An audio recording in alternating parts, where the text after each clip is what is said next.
describe the second class that I'm teaching, which is mindful art making and movement practice. So in this class, we will start with art making. So we're going to start by going over color and what color symbolizes, and having you choose a color. We're going to be dealing with watercolor. Great, someone just pulled out in front of me. And so choosing your color to apply to your watercolor paper. We'll apply that and then we'll just put it aside to dry. It will be drying while we go through our movement practice. So the movement practice is going to be based on, we're going to be bringing in the sacred circle. So the movement practice will be based on the circle, and then the art making will finish up with circle. So the circle is just so rich in symbolism and meaning, and we'll go over that a little bit. And again, both of the activities that I'm going to have you choose between are based on that circle form, shape. And the practice itself will just be working in the round. So we'll be starting practice at the front of the mat facing forward, and then we'll move to the right, and then we'll move to the back, and then we'll move to the left and back to the front. So it's kind of a fun practice, and it's a different way of moving. So hopefully you enjoy that. And then to end, we will of course go through Shavasana, but we will also be coming back to our art. So rather than just trying to explain what we will do with words, I thought I'd give a quick demonstration here. It's not a full-length demonstration, but it will give you an idea. So what I'm doing here is I'm making my concentric circles using a compass. Very easy to do. Just find a center point of your paper and start there. Then you can divide your paper into sections with a protractor if you wish. And here I'm getting rid of some of those extra lines because will mess up my spacing if I leave them there. If you leave them there, you can just go with it. It's totally fine. But I chose to erase them. And now I am going in, I used a pencil there, now I'm going in with my watercolor, and I spritz the watercolor just to kind of prime that and prep that for using it. And then I'm going to spritz my paper with water also. Whenever you're dealing with watercolor, you always want to wet your paper first. So once you wet your paper, then you will take some color of your choice and just start applying it. And you can see, because the paper's wet, that it starts to kind of spread around by itself. You don't even have to really do anything at this point. Just kind of dab it on. And then at some point you can start to kind of blend that together. But it's kind of fun watching it bleed. And I left a little bit of white space, and then I put that to the side to dry. Now I'm starting on my neurographic art. So if you choose this activity, this is how you'll start. And again, we're just starting with circles. And I'm just placing them at random points across the paper, different sizes, overlapping, some not. But I'm just trying to keep a balance on the paper. Once the circles are done, I'm going to add a few more lines. And here I'm just kind of using my breath as a guide to create these lines. You don't have to use your breath. I just think that's a cool way to kind of guide your pencil. Anything will work here, any kind of lines. So once you are done with that, and you have all your pencil lines done, you'll also come back and spritz your paper and prepare it for watercolor. So here I'm using a different color combination, using some gold and some blue, and where it mixes together will turn kind of like what I like to call army green. And again, you don't have to do much blending. A lot of it is done for you. So there, I'm gonna take that and put it to the side to dry. And then once it's dry, I'm gonna come back to my mandala. So if you choose a mandala, this is the next step. You will start to go over those pencil lines with ink. It's permanent ink. I use permanent Sharpies.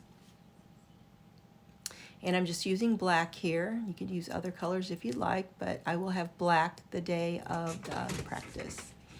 So once you get that all done, then you can come back in with those different sections that you've created and just start adding designs.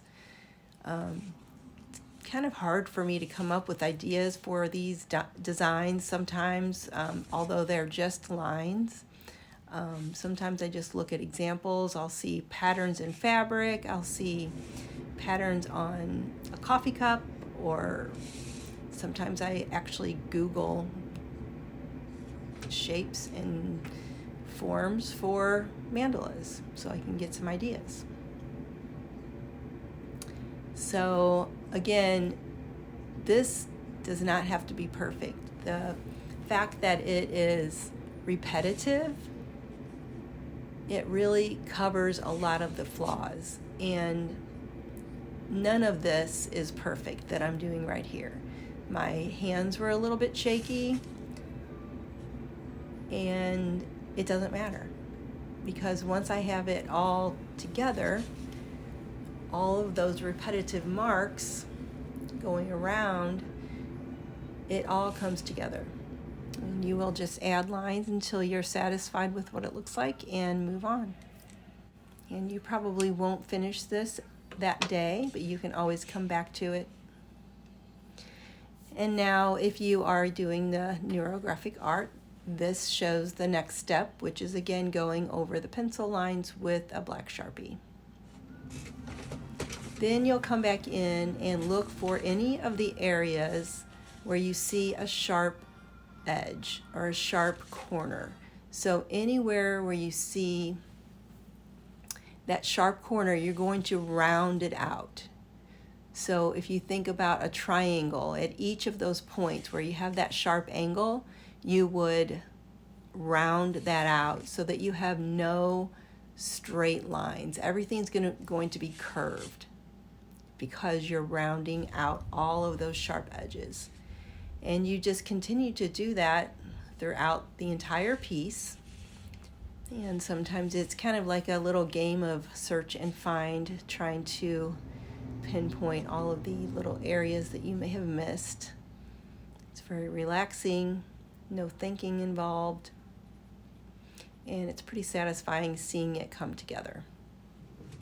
This next part is optional, but what I've done here is I've gone back in and looked at the watercolor, and where I see very distinct shapes, either the shapes that have been formed from the white space or any of the areas that may have bled together in kind of an interesting way, I'm outlining those.